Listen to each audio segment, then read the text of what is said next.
Hello friends, मैं हूं देव और मैं आपका इस पढ़ाई के सुहाने सफ़र में हार्दिक स्वागत करता हूं। तो पिछली वीडियो में हमने BPCS 186 का इंट्रोडक्शन पढ़ा था। अब हम जो है उसके यूनिट 1 पे आ गए हैं, जिसका नाम है इंट्रोडक्शन टू स्ट्रेस। तो इसमें सबसे पहले हमारे जो ऑब्जेक्टिव्स है वो हम पढ़ लेते हैं। तो ऑब्जेक्टिव, सबसे पहला हमारा ऑब्जेक्टिव है कि हमें कॉन्सेप्ट ऑफ स्ट्रेस के बारे में जानना है। इसके बाद में हमारा जो सेकंड ऑब्जेक्टिव है वो है कि हमें नेचर ऑफ स्ट्रेस के बारे में पता करना है। नेचर ऑफ स्ट्रेस के बारे में कि नेचर ऑफ स्ट्रेस क्या होता है।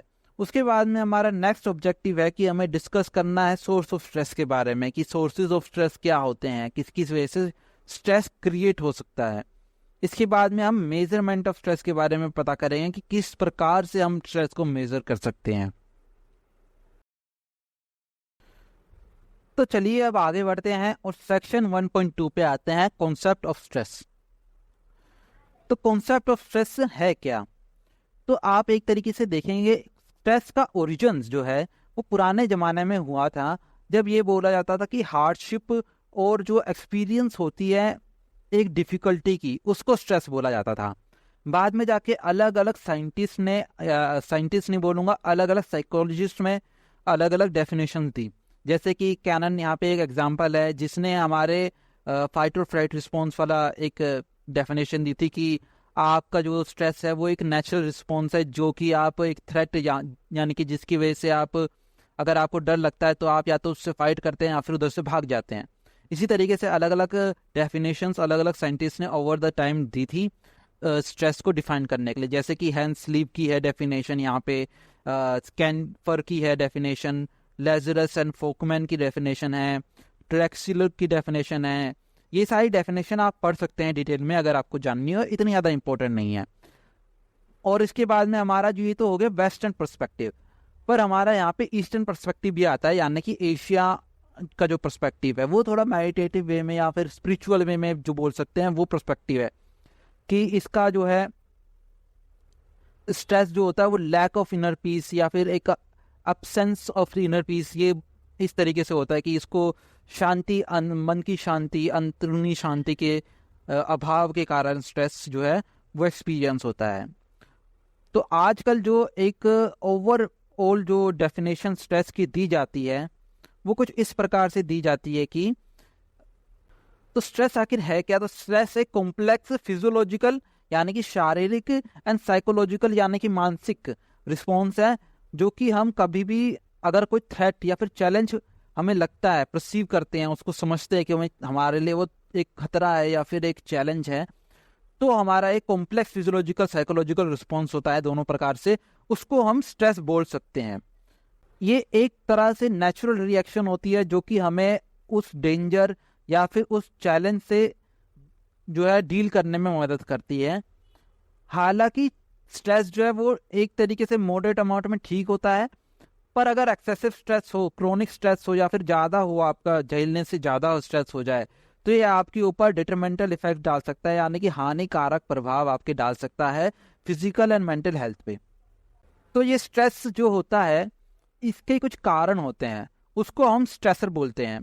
स्ट्रेसर को एक तरीके से यहाँ पे डिफाइन किया गया है कि stressor is a stimulus event that place a demand on an organism for some kind of adaptive response. तो किसी प्रकार के अडेप्टिव रिस्पॉन्स के लिए कुछ डिमांड या फिर उसको फोर्स करता है कि आप उसको डील करो, उस प्रॉब्लम से डील करो। तो स्ट्रेसर एक तरीके से ये हो गया जिसकी वजह से स्ट्रेस हो सकता है। अब डिफरेंट प्रकार के स्ट्रेसर्स होते हैं, जैसे कि कैटेगरीज के हिसाब से यहाँ पे बता रखा है, physical, psychological, environmental, social, life events, ये सारे अलग अलग प्रकार के स्ट्रेस है। सिंपल वर्ड्स में स्ट्रेसर वो चीज होती है जिसकी वजह से स्ट्रेस क्रिएट होता है। ये फिजिकल भी हो सकता है, शारीरिक कोई असमानता है या फिर कुछ शारीरिक प्रॉब्लम है कि भाई हड्डी टूट गई है या फिर आपके टांग नहीं है, आप चल नहीं पाते, तो ये एक तरीके से स्ट्रेस क्रिएट कर सकता है। या फिर चोट लगी है आपको कहीं। साइकोलॉजिकल हो सकता है कि आपको कहीं पे बहस होगी, आपको गुस्सा आ रहा है या फिर कोई एंजाइटी हो रही है, आपको चिढ़ हो रही है, ये सारे भी स्ट्रेस एक तरीके से क्रिएट कर सकते हैं। एनवायरमेंटल हो सकता है कि भाई आप ठंड में बैठे हो, ज़्यादा गर्मी में बैठे हो, ये एनवायरमेंटल स्ट्रेस क्रिएट करता है। इसके बाद में आपका सोशल हो सकता है कि आपको कहीं पे भेदभाव दिख रहा है या फिर आपको डिस्क्रिमिनेट किया जा रहा है, वो सारी सोशल चीज़ें आ जाएंगी। लाइफ इवेंट्स में आपके हो सकते हैं जैसे कि आपको जो जॉब है उससे निकाल दिया गया है, या फिर आपका एग्ज़ाम जो है उसकी प्रिपरेशन नहीं हुई है। ऐसे कुछ लाइफ इवेंट्स हैं जो कि आपके स्ट्रेस क्रिएट कर सकते हैं। तो ये सारे जो हैं कॉमनली इसको स्ट्रेसर बोला जाएगा। यहाँ पे एक डायग्राम भी दे रखा है जिसमें बता रखा है कि वेरियस टाइप ऑफ स्ट्रेसर्स क्या क्या हो सकते हैं, तो वो सारी चीज़ें यहाँ पे दिखा रखी है। तो इसके बाद में हमारा चेक योर प्रोग्रेस आता है 1, जिसमें हमारा आता है डिफाइन स्ट्रेस। तो स्ट्रेस क्या होता है या तो आपको पता ही चल गया, मैंने आपको बता भी दिया है कि स्ट्रेस क्या होता है। इसके बाद में हमारा नेक्स्ट सेक्शन पे आते हैं हम, सेक्शन 1.3 नेचर ऑफ स्ट्रेस। तो नेचर ऑफ स्ट्रेस क्या होता है? नेचर जो होता है स्ट्रेस का वो जस्ट लाइक सोल्ट होता है। जैसे कि हमारे खाने में नमक चाहिए होता है, वैसे ही हमारे जीवन में स्ट्रेस चाहिए होता है। अगर आपके खाने में नमक नहीं है तो आप खाना खा ही नहीं पाओगे, आपको बहुत बेस्वाद लगेगा वो चीज़। और अगर आपने ज़रूरत से ज़्यादा नमक डाल दिया तो आप वो तब भी नहीं खा पाओगे, क्योंकि आपको इतना ज़्यादा वो नमकीन लगेगा कि आप उसको निगल नहीं पाओगे। तो उसी तरीके से हमारा जो जीवन में है स्ट्रेस भी काम करता है। तो स्ट्रेस जो है एक तरीके से हमारा मोटिवेटर की तरह भी काम करता है। अगर मॉडरेट अमाउंट में स्ट्रेस हो तो वो हमें मोटिवेट करता है किसी भी काम करने के लिए। आपको अगर स्ट्रेस ना हो तो आप उस काम करने के लिए मोटिवेट नहीं होते हो। पर अगर यही स्ट्रेस ज़्यादा लंबे समय तक रहे, या फिर कुछ ज़्यादा हो, या फिर ज़्यादा ही कम हो, तो फिर ये हमें जो है दिक्कत दे सकता है, ये नेगेटिव इफेक्ट दे सकता है। ऑप्टिमम लेवल होना चाहिए इसका। अगर ज़्यादा होगा तब भी दिक्कत है। ज़्यादा होगा तो क्या है कि आपको ये स्ट्रेस ज़्यादा हो गया, आप तो बेचैन रहोगे, एंजाइटी और काफ़ी सारे और भी चीज़ें हो सकती हैं। अगर स्ट्रेस लेवल कम होगा तो आप मोटिवेट ही नहीं होगे काम करने के लिए, आप प्रोक्रेस्टिनेट करोगे एंड एक्सेट्रा एक्स्ट्रा और भी चीज़ें हो सकती हैं। इसके बाद में हम आते हैं टाइप्स ऑफ स्ट्रेस के ऊपर कि कितने प्रकार के स्ट्रेस होते हैं। तो बेसिकली हम नेचर ऑफ स्ट्रेस के ऊपर ही बात करेंगे कि नेचर के हिसाब से कितने स्ट्रेस होते हैं। तो मेनली 3 प्रकार के स्ट्रेस होते हैं, जैसे कि यू स्ट्रेस होता है, न्यू स्ट्रेस होता है, डिस्ट्रेस होता है। यू स्ट्रेस जो होता है वो गुड स्ट्रेस होता है, यानी कि ये आपको चाहिए होता है एक तरीके से मोटिवेटर के लिए। यानी कि अगर मीडियम और वो आपको एक तरीके से मोटिवेट कर रहा हो, आपकी परफॉर्मेंस और प्रोडक्टिविटी बढ़ा रहा हो, आपको एक चैलेंज की तरह दिख रहा हो वो स्ट्रेस, तो आपको वो यू स्ट्रेस में आ जाता है। न्यू स्ट्रेस क्या होता है कि वो ना तो हार्मफुल होता है ना वो बेनिफिशियल होता है, बीच का रहता है, न्यूट्रल रहता है कि हाँ ठीक है, थोड़ा सा आपको अगर आपने एग्जाम की प्रिपरेशन कर रखी है पर आपको घबराहट हो रही है कि हमने पढ़ लिया है पर कैसे होगा, तो वो थोड़ा सा थोड़ी देर के लिए है, वो इतना ज़्यादा दिक्कत नहीं देगा आपको, वो न्यू स्ट्रेस की कैटेगरी में आ जाएगा। इसके बाद में डिस्ट्रेस होता है। डिस्ट्रेस होता है नेगेटिव स्ट्रेस, जहाँ पे या तो आपका स्ट्रेस लेवल बहुत ही ज़्यादा हो जाए या फिर कम हो जाए, तो उसकी वजह से आपको डिस्ट्रेस हो सकता है, डिस्ट्रेस बोलेंगे उसको। तो अगर ज़्यादा होगा तो आप क्या है, जैसे कि एग्जाम के टाइम पे आपने पढ़ा नहीं है और आप बेचैन हो रहे हो, तो आपके पेट में जैसे क्रैम्प्स आ जाते हैं, वो हो सकता है। आपको दिमाग ज़्यादा तेज चल रहा है, सांसें बढ़ रही हैं, पसीना आ रहा है, एक्सेट्रा और भी चीज़ें हो सकती हैं। और अगर कम होगा तो जैसे कि मैंने बताया, आप मोटिवेट ही नहीं होगे काम करने के लिए। इसके बाद में कुछ अलग तरीके से भी स्ट्रेस को डिफाइन किया जा सकता है, जैसे कि acute stress and chronic stress. Acute stress क्या होता है कि जो शॉर्ट पीरियड ऑफ टाइम के लिए रहते हैं। तो acute stress short period of time के लिए रहते हैं, उसी के अपोजिट हो जाता है हमारा क्रोनिक स्ट्रेस। क्रोनिक स्ट्रेस जो होता है वो लॉन्ग पीरियड ऑफ टाइम के लिए आपको एग्जिस्ट करता है। और इसके बाद में हमारे जो 2 और तरीके के आते हैं वो होते हैं hypo stress and hyper stress. Hypo stress यानी कि इनसफिशिएंट स्ट्रेस, यानी कि आपका जरूरत से कम है स्ट्रेस लेवल। और हाइपर स्ट्रेस यानी कि जरूरत से ज़्यादा लेवल है, ज़्यादा एक्सेसिव स्ट्रेस हो रहा है आपको।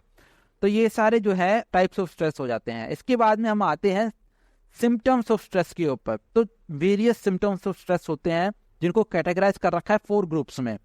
सबसे पहला जो ये आप टेबल में देख सकते हैं सिम्टम्स ऑफ स्ट्रेस के, फिजिकल सिम्टम्स होते हैं, साइकोलॉजिकल सिम्टम्स होते हैं, इमोशनल सिम्टम्स होते हैं एंड बिहेवियरल सिम्टम्स भी होते हैं।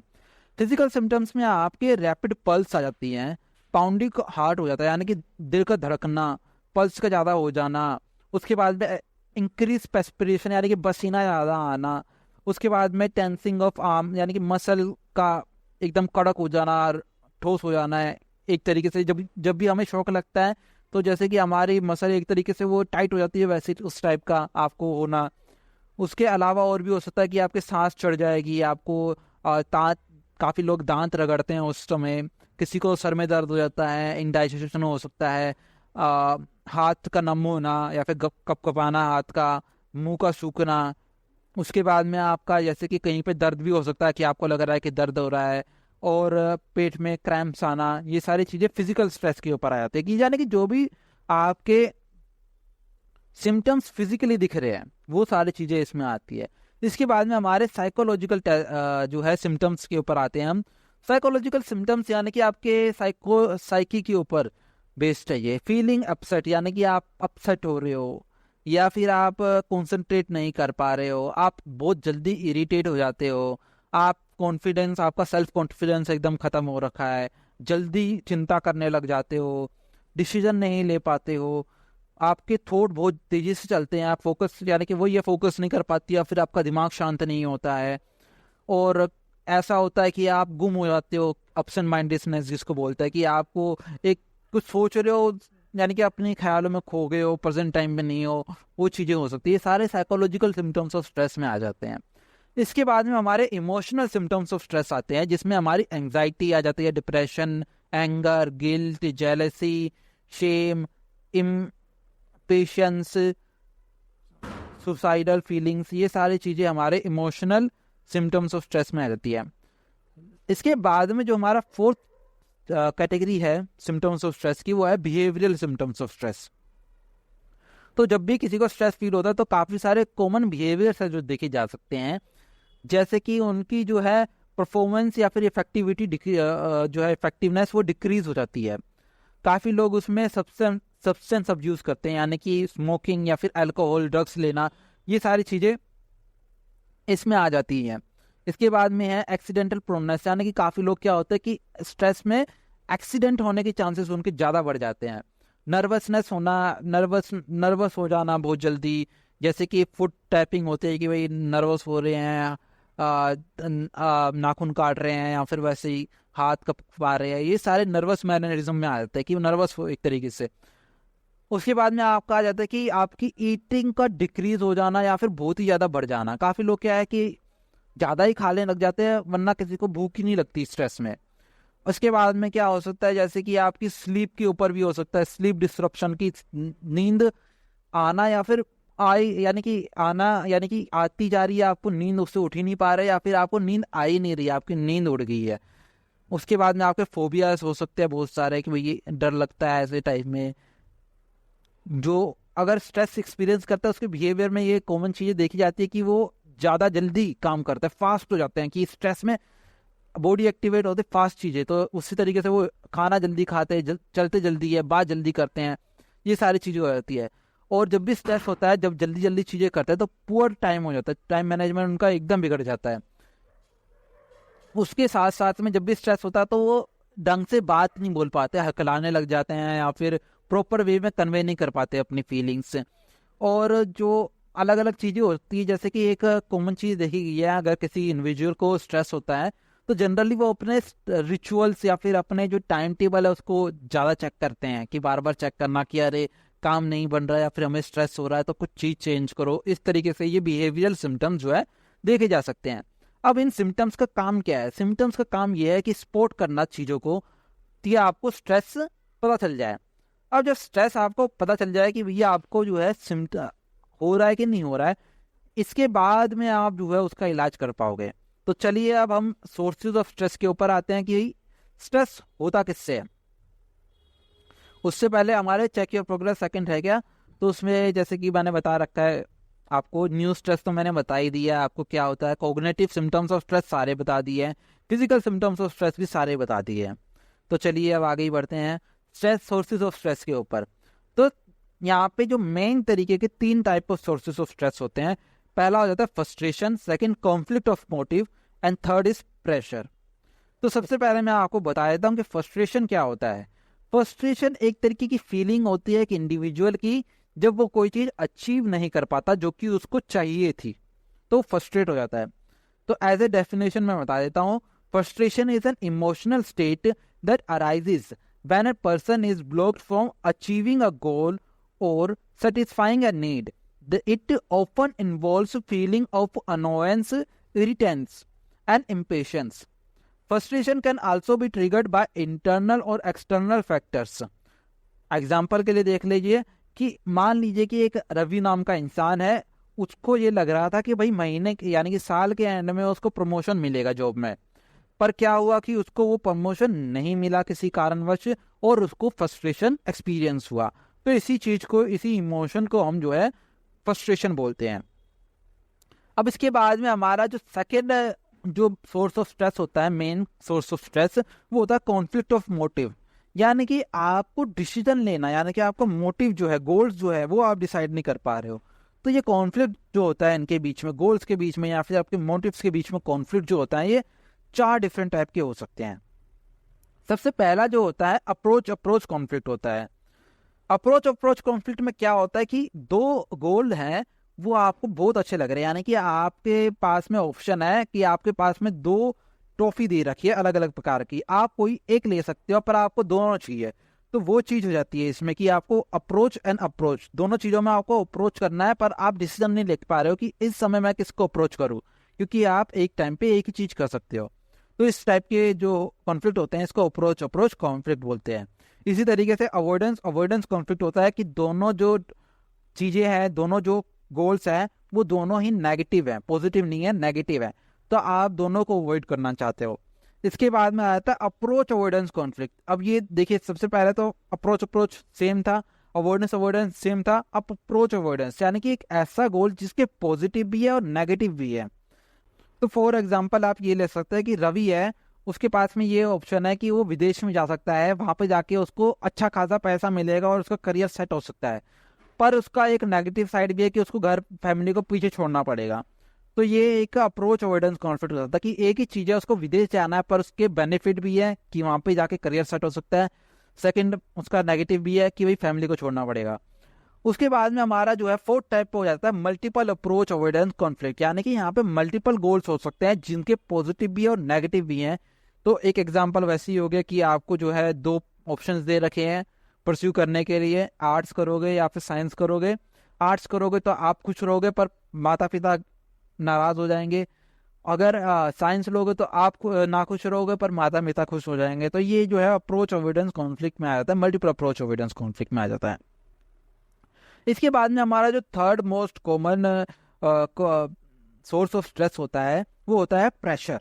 तो प्रेशर क्या होता है? प्रेशर एक तरीके से आपका ये होता है कि आपको वो चीज एक्सपेक्टेशन होती है, एक एक्सपेक्टेशन आपके ऊपर है, या तो आपकी भी हो सकती है, आप किसी और की भी हो सकती है, आपके ऊपर एक्सपेक्टेशन है और आपको वो फुलफिल करना है। तो उसकी वजह से काफी बार एक पर्सन ओवरवेल्म हो जाता है कि भाई उसकी क्षमता से बाहर टाइप में चीज हो जाती है। तो इसकी एक डेफिनेशन जो है मैं आपको बता देता हूँ डेफिनेशन के हिसाब से।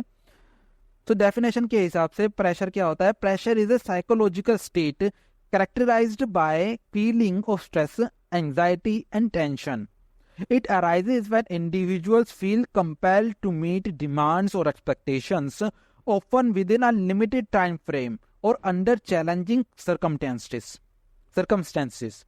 This can lead to feeling of being overwhelmed, inadequate and unable to cope. तो ये ऐसी कंडीशन क्रिएट कर सकता है जिसमें आपको लगे कि आप स्ट्रेस से डील नहीं कर पा रहे हो। एग्जाम्पल के लिए आप क्या कर सकते हैं, इंटरनल और एक्सटर्नल प्रेशर का। एक्सटर्नल प्रेशर का क्या होगा कि भाई पेरेंट्स चाहते हैं कि चाइल्ड अपने एग्जाम में अच्छा करे, तो ये एक्सटर्नल प्रेशर हो गया कि भाई पढ़ो तुम। और इंटरनल प्रेशर क्या होगा कि चाइल्ड खुद बोलता है कि भैया मुझे अच्छे नंबर लाने हैं, मुझे 90 से कम नहीं आने चाहिए। तो कुछ लोग होते हैं जो बोलते हैं कि भैया हमारे 1 नंबर कट गया तो उस पर रोते हैं, तो वो चीज हो जाती है कि भैया उनका इंटरनल प्रेशर है।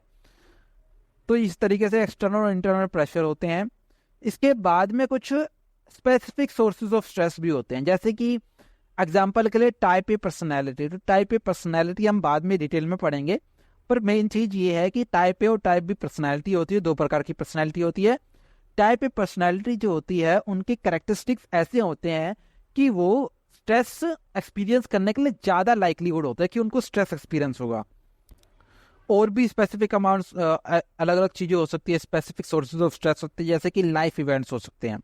कुछ लाइफ इवेंट्स, कुछ घटनाएं आपकी जिंदगी में ऐसे घटी हैं जिसकी वजह से आपको स्ट्रेस एक्सपीरियंस हुआ। जैसे कि हो सकता है कि death of the loved one, किसी प्यार करने वाले की मौत हो जाए, या फिर डिवोर्स या फिर सेपरेशन हो सकता है, जॉब का छूटना या फिर मैरिज का टूटना, ये सारी चीज़ें हो सकती हैं। इसके बाद में आपका जो और सोर्सेज हैं वो हो जाता है डेली हसल्स, यानी कि आपको दिन पर दिन कुछ काम है वो आप हसल कर रहे हो, उसको दिन पर दिन अपनी मेहनत जो है वो कर रहे हो और आप उससे छूट नहीं पा रहे हो टाइप इस तरीके से। तो इस तरीके से आपको हो सकता है जैसे कि लैक ऑफ टाइम, कि आपको टाइम नहीं, कम टाइम मिल रहा है, वर्क ओवरलोड हो रखा है, कुछ डेली रोल्स है कि आपको ये भी करना हर रोज के, तो आपको झंझट लग रही है वो चीज़, रिस्पॉन्सिबिलिटीज है कुछ आपके ऊपर, ड्यूटीज है कुछ, तो ये सारी भी स्ट्रेस क्रिएट कर सकती है।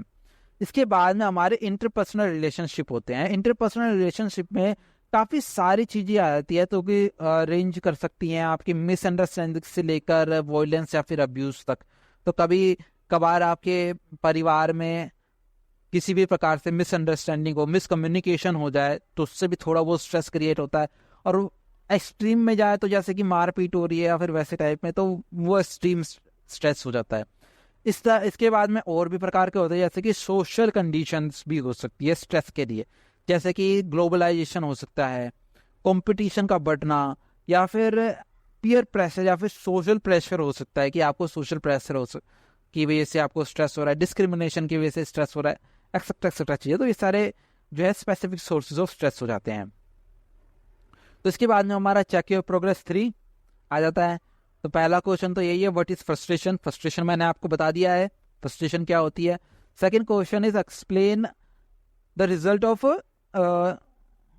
नहीं, explain stress as a result of social conditions. तो बताया मैंने कि सोशल कंडीशंस जैसे कि आपके एनवायरनमेंट में जो चीज़ें हैं, पोल्यूशन ज़्यादा हो गया तो आपको स्ट्रेस हो रहा है, फिजिकल स्ट्रेस हो रहा है, या फिर वैसी आपका जो है कंपटीशन बढ़ गया है तो आपको मेंटल स्ट्रेस हो रहा है। तो अलग अलग प्रकार के, तो इस तरीके से आपका सोशल कंडीशंस के जो स्ट्रेस क्रिएट होता है। अब इसके बाद में हम आ जाते हैं अपने सेक्शन 1.5 पे, जो कि है मेजरमेंट ऑफ स्ट्रेस। तो मेजर कैसे कर सकते हैं स्ट्रेस को, तो तीन नहीं 4 तरीके होते हैं मेजर करने के स्ट्रेस के। Physical measurement, psychological test, checklist and interview. तो ये 4 तरीकों से आप जो है किसी भी प्रकार के स्ट्रेस को मेजर कर सकते हैं कि वो अगर है तो कितने लेवल का है और किस प्रकार से है। तो सबसे पहले हम फिजिकल मेजरमेंट पे आते हैं। तो फिजियोलॉजिकल मेजरमेंट में हम यानी कि फिजियोलॉजिकल शारीरिक कुछ मेजरमेंट लेते हैं। तो वो मेजरमेंट क्या क्या होती है, जैसे कि हार्ट रेट हो सकती है, ब्लड प्रेशर, और भी काफी सारे सिम्टम्स होते हैं जो फिजिकल सिम्टम्स में देखे गए थे, उन्हीं चीजों को मेजर किया जा सकता है। तो इससे हमें पता चल जाता है कि हमारा जो स्ट्रेस है वो कितना है कितना नहीं है। इसके लिए हम जो है काफी सारे इंस्ट्रूमेंट का यूज कर सकते हैं। एक एग्जाम्पल हम बता देते हैं, जैसे कि पॉलीग्राफ एक इंस्ट्रूमेंट है, उसका हम इस्तेमाल करते हैं। इसके अलावा हम बायोकेमिकल्स का भी इस्तेमाल कर सकते हैं कि ब्लड टेस्टिंग करें कि भाई उसमें वो केमिकल्स या फिर हार्मोन्स रिलीज हो रहे हैं जिसको स्ट्रेस हार्मोन बोलते हैं, जो कि हो जाते हैं हमारे एपिनेफ्रिन या फिर नोर एपिनेफ्रिन, यानी कि एड्रेनालिन और नोर एड्रेनालिन, उसका साइंटिफिक नेम है एपिनेफ्रिन एंड नॉन एपिनेफ्रिन। और कोर्टिजोल भी एक जो हार्मोन होता है स्ट्रेस हार्मोन, वो भी रिलीज होता है। तो अगर ये जो है रिलीज हो रहे हैं तो आप जो है ये मान सकते हैं कि आपको स्ट्रेस एक्सपीरियंस हो रहा है। अगर ये ज़्यादा ही रिलीज हो रहा है तो कुछ ज़्यादा ही स्ट्रेस हो गया है। इसके बाद में कुछ लिमिटेशंस भी होती है फिजिकल जो फिजियोलॉजिकल मेजरमेंट्स की, इसकी कुछ लिमिटेशंस हैं, जैसे कि काफ़ी सारी चीज़ें ये जो है चेंज बहुत जल्दी हो जाता है। तो आप मेज़र कुछ करना चाह रहे हो, जैसे कि आप स्ट्रेस के लिए मेज़र करना चाह रहे हो, पर आपने उसको सुई दिखाती तो सामने वाला वैसे ही घबरा गया तो उसके हार्ट रेट वैसे ही बढ़ जाएगी, तो आपको गलत रीडिंग भी मिल सकती है। तो ये एक तरीके से वो है कि चेंज बहुत जल्दी हो जा सकता है। और जो ये जब स्ट्रेस यानी कि टेस्ट करते हैं तो इसमें काफ़ी सारे इंस्ट्रूमेंट होते हैं। काफ़ी बार एक तरीके से आप देखेंगे सीटी स्कैन होता था, सीटी स्कैन में एक जैसे देखा होगा अगर आपने सीटी स्कैन की मशीन, तो उसमें लेटा के आपको अंदर भेजा जाता है, गोल सा होता है सिलेंडर, उसके अंदर आपको लेटाया जाता है, उसमें सीटी स्कैन होता है मैग्नेटिक फील्ड से। तो सीटी स्कैन में काफ़ी लोग उसमें घबरा जाते हैं, तो ये अपने आप में स्ट्रेस क्रिएट कर देता है। तो अगर इस तरह से मशीनों के द्वारा अगर फिजियोलॉजिकल स्ट्रेस यानी कि मेजर किया जाए तो आपका जो है रीडिंग गलत भी आ सकती है। इसके अलावा ये कॉस्टली और टाइम कंज्यूमिंग भी हो सकता है, पर इसके कुछ बेनिफिट्स भी है कि भैया ये आपको एक्यूरेट रीडिंग दे देगा, यानी कि अगर अगर आपकी रीडिंग सही आई तो ये आपको न्यूमेरिकल रीडिंग देगा कि भाई इतना लेवल का स्ट्रेस है, इतने लेवल का स्ट्रेस नहीं है। अब इसके बाद में हम जो नेक्स्ट स्ट्रेस टाइप में आते हैं, जो आ जाता है हमारा साइकोलॉजिकल टेस्ट। तो साइकोलॉजिकल टेस्ट में हम क्या करते हैं कि हम एक चार्ट शीट होती है उसको हम चेक करते हैं, उसको टिक मार्क करते हैं, यानी कि उस तरीके से क्वेश्चंस होते हैं, कुछ स्पेसिफिक क्वेश्चंस होते हैं, वो पूछे जाते हैं आपसे कि आपको डिटरमाइन कर पाए कि भैया किस लेवल का स्ट्रेस है उस चीज़ में। इसके लिए सबसे एक जो इम्पोर्टेंट चीज़ इस्तेमाल की जा सकती है वो होती है सेल्फ रिपोर्टेड इन्वेंटरी, यानी कि खुद आपसे क्वेश्चंस जो होंगे वो आपको दिए जाएंगे, उससे आपको खुद बताना है कि भैया ऐसा ऐसा चीज़ें हैं और ऐसे ऐसे चीज़ें नहीं हैं। तो इसमें काफ़ी सारी चीज़ें आपको जो है पता चल जाती हैं और काफ़ी सारी चीज़ें रिवील भी हो जाती है। इसके कुछ एडवांटेजेस भी हैं और डिसएडवांटेजेस भी हैं। एडवांटेजेस क्या है कि इजी टू एक्सेस है, कि आराम से हो सकता है, एक पेज और पेपर चाहिए और आराम से घर बैठे भी कर सकते हैं। कुछ स्पेसिफिक क्वेश्चन होते हैं, प्री डिफाइंड क्वेश्चंस होते हैं, उनका इस्तेमाल किया जाता है इसमें। और ये जो है कॉस्ट भी बहुत कम करता है, सिंपल है, आराम से किया जा सकता है। ये सारी चीज़ें इसके बेनिफिट्स है। पर इसमें कुछ इश्यूज भी है, जैसे कि हो सकता है कि यही लैंग्वेज समझ में ना आए इंडिविजुअल को, जो समझना यानी कि लैंग्वेज या फिर क्वेश्चन की वर्डिंग समझ में ना आए, तो क्वेश्चन ही समझ में ना आए तो आंसर ही कुछ और दे रहे हैं, तो ये प्रॉब्लम हो सकती है। और भी चीज़ें हो सकती है कि भैया आप जो है डिज़ायरेबिलिटी हो ठीक नहीं है, लैंग्वेज में दिक्कत है कि भैया इंग्लिश में, अब कुछ टेस्ट जो होते हैं वो इंग्लिश में होते हैं। अब अगर कोई पर्सन है वो हिंदी पढ़ता है तो वो टेस्ट नहीं दे पाएगा, इंग्लिश के क्वेश्चन पढ़ के वो नहीं पढ़ पाएगा, उसको समझ में नहीं आता। तो ये सारी चीज़ें, लैंग्वेज बैरियर, अंडरस्टैंडिंग बैरियर, ये सारी चीज़ें इसमें आ जाती है। इसके बाद में जो हमारा मेजरमेंट ऑफ स्ट्रेस में आता है वो तरीका है हमारा चेकलिस्ट का। तो चेकलिस्ट में जैसे कि चेकलिस्ट है, यानी कि आपके पास में ऑप्शंस होते हैं, आप उसको चेक करते जाओ कि हमारे साथ में ये चीज़ें हुई थी। तो चेकलिस्ट में मेजरली क्या क्या चीज़ें दी जाती है, जैसे कि मेजर लाइफ इवेंट्स दिए जाते हैं, एक तरीके से मेजर लाइफ इवेंट्स, या फिर कुछ और चीज़ें हैबिट्स होगी, या फिर कुछ चीज़ें जैसे कि आपको फिजियोलॉजिकल या फिर साइकोलॉजिकल सिम्टम्स और अलग अलग बिहेवियरल सिम्टम्स बताए थे, तो वो सारी चीज़ें भी दी जाती है। तो उसमें जो भी चीज़ें होंगी वो पर्सन के साथ में वो अपना टिक करता जाएगा, तो उसके हिसाब से हमें एक तरीके से ये पता चल जाएगा कि स्ट्रेस है तो कितने लेवल का एस्टिमेटेड। अब ये एक्यूरेट नहीं है जितना एक्यूरेट फिजियोलॉजिकल मेजरमेंट में होता है, पर ये मॉडरेटली एक्यूरेट है। तो इसमें ये सारी चीज़ें हो सकती हैं। अब इसके बेनिफिट क्या है, बेनिफिट फिर वही है कि भैया कॉस्ट इफेक्टिव है, ज़्यादा पैसा नहीं लगता, एक पेज पेपर चाहिए होगा, पेन चाहिए होगा, पेशेंट चाहिए होगा, और कुछ नहीं है। उसके अलावा आपका जो है इसमें आप इसको इजीली एडमिनिस्टर कर सकते हो, बस चेकलिस्ट ही करनी है और कुछ तो है नहीं। पर इसमें कुछ डिसएडवांटेज भी है, जैसे कि आप जो है वही चीज़ है कि भैया आपका काफ़ी सारी चीज़ें छूट सकती हैं कि आपने वो चीज़ ना बोली हो, तो फिर उसके हिसाब से मान लीजिए कि आपका चेकलिस्ट है पर चेकलिस्ट में आपने स्मोकिंग नहीं डाली है एज अ चेकलिस्ट, तो उस पर्सन को स्मोकिंग करने की आदत है कि भाई स्ट्रेस होता है, स्मोक करता है वो चीज़ नहीं डाली है, तो आपका ये जो है एलिमिनेट हो सकती है, यानी कि इन डेप्थ डिटेल जो है चेकलिस्ट आपको प्रोवाइड नहीं करेगा कि भाई एकदम डिटेल में जाके आपको डायग्नोस करना पड़े, तो आप नहीं कर पाओगे इसके द्वारा। इसके बाद में जो हमारा नेक्स्ट मेथड आता है वो आता है हमारा इंटरव्यू का। इंटरव्यू मेथड में हम क्या करते हैं कि एक पर्सनल ट्रेन प्रोफेशनल होता है, वो जो पेशेंट्स के साथ में इन डेप्थ कन्वर्सेशन जो है वो करता है फेस टू फेस वे में। तो इसमें काफ़ी सारी चीज़ें आ जाती हैं जो कि वो पूछते हैं, तो आप उसको जवाब देंगे। तो अगर आप चाहें तो अपनी डाउट्स भी क्लियर कर सकते हैं, ये इसका एक बेनिफिट भी है। इसके अलावा ये जो इंटरव्यू होते हैं ये स्ट्रक्चर्ड भी हो सकते हैं, अनस्ट्रक्चर भी हो सकते हैं, या फिर सेमी स्ट्रक्चर की हल्का फुल्का स्ट्रक्चर है वो भी हो सकता है कि किस प्रकार से हम इंटरव्यू लेंगे। उसके काफ़ी सारे बेनिफिट्स हैं। अब डिसएडवांटेज भी हैं। डिसएडवांटेजेस क्या है कि भैया टाइम कंज्यूमिंग होता है। अगर एक पर्सन एक अदर पेशेंट का इंटरव्यू ले रहा है, यानी कि इंटरव्यू टाइप में इंटरव्यू के द्वारा डायग्नोस कर रहा है, तो हर एक पेशेंट, अगर 10 पेशेंट है तो उसमें मान के चलो अगर आधा घंटा भी लग रहा है तो 5 घंटे टोटल चले जाएंगे सारे पेशेंट को क्लियर करने में। तो इसमें बहुत ज़्यादा टाइम कंज्यूमिंग है ये मेथड। इसके अलावा ये भी हो सकता है कि इंटरव्यूअर से आप जो बात कर रहे हो, यानी कि पेशेंट से जो बात कर रहे हो, क्वेश्चन पूछ रहे हो, वो कंफर्टेबल नहीं है वो चीज़ बताने के लिए, ये भी चीज़ हो सकती है। इसके अलावा आपको जो है एक चीज़ और है कि आपको इंटरव्यूअर जो इंटरव्यू ले रहा है उसको आपको ट्रेनिंग भी देनी पड़ेगी। अगर उसको ट्रेनिंग नहीं आती है वो तो ढंग से इंटरव्यू नहीं ले पाएगा। ये भी एक इसके डिसएडवांटेजेस है, पर इसके काफ़ी एडवांटेजेस भी है। डीप आपको अंडरस्टैंडिंग मिल जाती है, इन डेप्थ इंफॉर्मेशन मिलेगी, एडमिनिस्टर करना अच्छा है, और आपका जो पेशेंट है, अगर पेशेंट है तो वो अपने डाउट्स और अपना सजेशन, पर्सनलाइज्ड गाइडेंस, ये सारी चीज़ें वो मांग सकता है। तो चलिए, ये तो हो गया हमारे मेजरमेंट ऑफ स्ट्रेस के बारे में। तो ये सारी चीज़ें जो मेजरमेंट ऑफ स्ट्रेस थी, इसमें हमारा किसी भी पर्टिकुलर टाइम में कोई एक चीज़ इस्तेमाल नहीं की जा सकती। इसमें एक मिक्सचर ऑफ थिंग्स इस्तेमाल की जाती है ताकि एक प्रॉपर डायग्नोस किया जा सके।